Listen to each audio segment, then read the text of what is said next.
Two-factor authentication is a relatively new means of providing additional security for accounts by adding different factors as part of the authentication process. Traditional authentication method would just simply be to put in a username and password.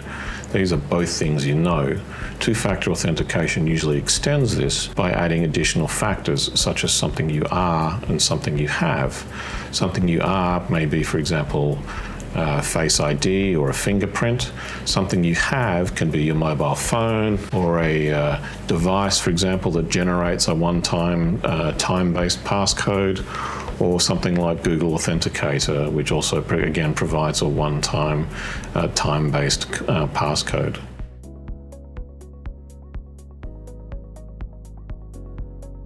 So two-factor authentication works by requiring the addition of the second factor as part of the process. So you would still log into it into your account, say by the traditional means, so you put in your username and your password, and then you'll usually be prompted for the additional factor. Now, in many cases these days, that would be via entering in a code, for example, that you've provided for either an authentication application or via a device, or even via an SMS or email message that they send to your account that you then have to re-enter into the system.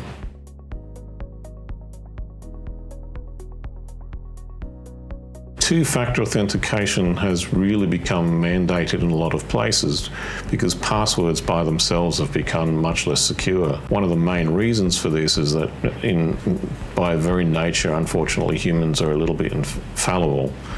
And that many people use the same password, or they use passwords that are easy to guess. You only have to look at, for example, the top 100 passwords and find out that many people use the same passwords because they're easy to remember.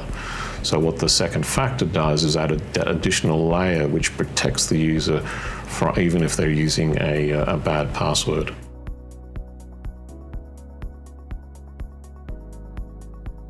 Two-factor authentication is much more secure than not using two-factor authentication. This is also sometimes called multi-factor authentication, but it is not infallible. So there are occasions where this can obviously easily be bypassed, and it really depends on the type of two-factor authentication. So one good example is that in some countries, SMS authentication is actually quite bad because many hackers have found out how to take over phone accounts and then redirect the SMS messages to themselves. The second thing that can happen, obviously, is that if your email account is compromised and the authentication code is sent to your email, then that can be used to get into additional services.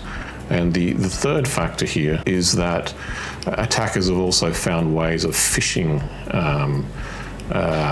authentication codes from users in order to get into accounts. So they trick the user into giving them the second factor authentication, get into their accounts, and then take them over. So while two-factor authentication is much, much, much more secure than not using it, it isn't a complete silver bullet.